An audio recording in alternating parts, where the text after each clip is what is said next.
आज की बात अब हर शाम सोमवार से शुक्रवार 8:30 बजे से। अयोध्या में राम मंदिर में चढ़ावे में हुए घपले की साजिश की सारी परतें खुलने लगी हैं। लखनऊ के कमिश्नर विजय विश्वास पंत के कैंप ऑफिस में एसआईटी अपनी पूरी रिपोर्ट तैयार करने में लगी है। इस बीच अयोध्या में बड़ा फेरबदल हो गया है। इस बात की फूल प्रूफ तैयारी कर ली गई है कि आइंदा कोई इस चढ़ावे पर बुरी नजर न डाल सके। इसके लिए दान पात्र से दान निकालने से लेकर काउंटिंग सेंटर तक पूरी टीम बदल दी गई है। मंदिर के सेवादार बदल दिए गए हैं। प्राइवेट कंपनी से जो कर्मचारी आउटसोर्स किए जाते थे वो सब हटा दिए गए हैं। स्टेट बैंक ऑफ इंडिया के अफसरों की निगरानी में पैसे गिने जा रहे हैं। ट्रस्ट के कुछ लोग दान में आई रकम की गिनती की निगरानी कर रहे हैं। काउंटिंग सेंटर के अंदर जाने और बाहर निकलने के वक्त कड़ी तलाशी ली जा रही है। ड्रेस कोड लागू हो गया है, जिसमें सब बिना पॉकेट वाली टी शर्ट और पैंट पहनकर काउंटिंग सेंटर में जा रहे हैं। जिस बक्से में दान के पैसे बैंक जाते हैं उसमें नियमों के मुताबिक डबल लॉक लगाया जा रहा है। इस बीच स्टेट बैंक ऑफ इंडिया भी पूरे मामले की अपने स्तर पर जांच करा रहा है। बैंक की विजिलेंस टीम की जांच भी करीब करीब पूरी हो चुकी है। दान की रकम जिस बॉक्स में भेजी जाती थी उसके बॉक्स की दोनों चाबियां भी अलग अलग लोगों के पास रहती हैं, जिससे रास्ते में होने वाली चोरी की कोई गुंजाइश न रहे। इसके साथ राम मंदिर परिसर और काउंटिंग सेंटर्स में लगे सीसीटीवी सिस्टम को पूरी तरह एक्टिवेट किया गया है। पहले सीसीटीवी फुटेज 45 दिन बाद ऑटोमेटिक डिलीट हो जाता था। अब ये वीडियो 180 दिन तक सुरक्षित रखने की तैयारी चल रही है।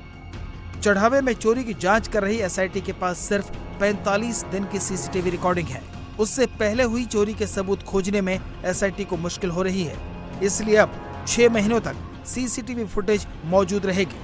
एसआईटी की फाइनल रिपोर्ट आने से पहले ये भी खुलासा हो गया कि आखिर इतना बड़ा घोटाला कैसे सामने आया। 4 मई को सफाई कर्मचारियों को काउंटिंग सेंटर में बने टॉयलेट से सिक्कों का भरा थैला मिला। सूचना मिलने पर चंपत राय ने अपने स्तर पर तुरंत जांच की। 4 मई को काउंटिंग में मौजूद 6 लोगों पर शक की सुई टिक गई। चंपत राय ने लोकल पुलिस की मदद से 6 लोगों के घरों में रेड डाली। एक शख्स के घर से 80 लाख का कैश बरामद किया गया। दूसरा शख्स हर महीने अपनी पत्नी के नाम 2 लाख रुपए जमा करवाता था। उसने अपने अकाउंट से सारा पैसा निकालकर ट्रस्ट के हवाले कर दिया। तीसरे संदिग्ध ने कबूल किया कि उसके पास चढ़ावे में चोरी के 50 लाख रुपए हैं। उसने भी सारा पैसा वापस कर दिया। इस तरह ट्रस्ट ने 1.5 करोड़ रुपए से ज्यादा की रकम बरामद कर ली। चढ़ावे की गिनती से लेकर बैंक में जमा करने तक और ट्रस्ट के सारे खर्चे का हिसाब किताब अनिल मिश्रा ही देख रहे थे। इसलिए अनिल मिश्रा की भूमिका की भी अब जांच हो रही है। ये सवाल भी पूछा जा रहा है कि मंदिर के हीरे जवाहरात की वैल्यूएशन और सेफ कीपिंग का काम मिलने के बावजूद मिंट कॉरपोरेशन ऑफ इंडिया के एग्रीमेंट को किसने अटकाया। अब वो लोग भी सामने आ रहे हैं जिन्होंने मंदिर के भूमि पूजन से लेकर अब तक रामलला को सोने चांदी के आभूषण अर्पित किए थे। मुंबई के राजू मनवानी ने राम मंदिर में 200 किलो चांदी दान की। दुनिया भर में बसे सिंधी समाज के लोगों ने मिलकर चांदी की 200 ईंटें इकट्ठा की। राजू मनवानी ने ये ईंटें राम मंदिर ट्रस्ट के जनरल सेक्रेटरी चंपत राय को सौंपी। न तो उन्होंने राम मंदिर ट्रस्ट से इस दान की कोई रसीद मांगी और न ही उनको कोई रसीद दी गई, लेकिन अब लोग अपने चढ़ावे का हिसाब पूछ रहे हैं। 26 जनवरी को अयोध्या के परिसर में ही उनका कोई हॉल है जहाँ पे हम लोगों ने ये प्रोग्राम ऑर्गेनाइज किया और करीब करीब 150 से 200 श्रद्धालु साथ में चले। हर डोनर साथ में चला और उनको डोनेट किया गया। उसका वीडियो और उसके फोटोग्राफ्स और उनके सारे रिसिप्ट्स और नाम वगैरह हमारे पास थे। हमने कभी रसीद मांगी नहीं, कहा कि दान दिया है तो दान वो कहीं भी लगाए, हमें कोई एतराज़ नहीं है। लेकिन अभी ये जो रोज़ हम टीवी के ऊपर देखने लगे तो सबके दिल में ये लगा कि क्या हमारा दान सही जगह यूज़ हुआ है या मिसयूज़ हुआ है। Indian bullions and jewellers association के नॉर्थ इंडिया हेड अनुराग रस्तोगी ने भी भगवान राम के लिए 3 किलो चांदी का एक दीपक दान किया था। उनके साथ जुड़े दूसरे लोगों ने भी 2 बार में 40 किलो से ज्यादा चांदी राम मंदिर ट्रस्ट के महासचिव चंपत राय और ट्रस्टी अनिल मिश्रा के हवाले की। अनुराग के मुताबिक उन्हें दान की रसीद मिली, लेकिन अब चांदी का दीपक कहीं दिख नहीं रहा।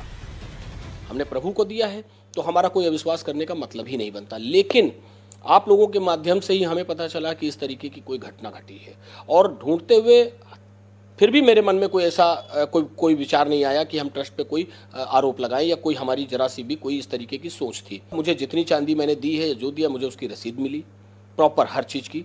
मेरा कोई एलिगेशन नहीं है, ना ही मैंने ट्रस्ट पे कोई एलिगेशन लगाया है। नहीं, हो सकता है आज भी वो चांदी ट्रस्ट के पास बैंक में या उनके गोडाउन में कहीं रखी हो, मेरा वो दीपक भी कहीं रखा हो, क्योंकि पुराने नए मंदिर में तो वो दीपक दिखा नहीं, वो घड़ा भी कहीं रखा हो। मुझे आपको पता है कि जब प्रधानमंत्री जी ने बोला और मुख्यमंत्री जी ने बोला है तो हमें अविश्वास करने का कोई प्रश्न ही नहीं होता।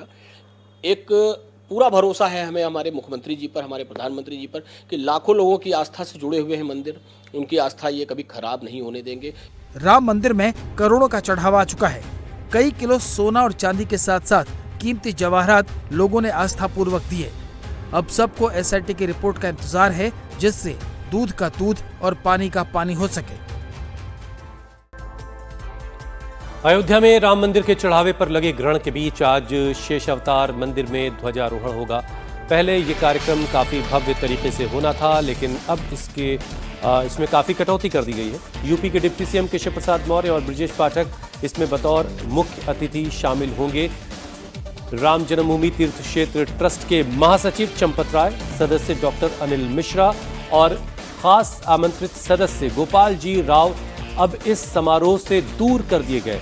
उनकी जगह पर ट्रस्ट के कोषाध्यक्ष गोविंद देव गिरी और निर्मोही अखाड़े के महंत दिनेंद्र दास शेष अवतार मंदिर में ध्वजारोहण कार्यक्रम की देखरेख करेंगे।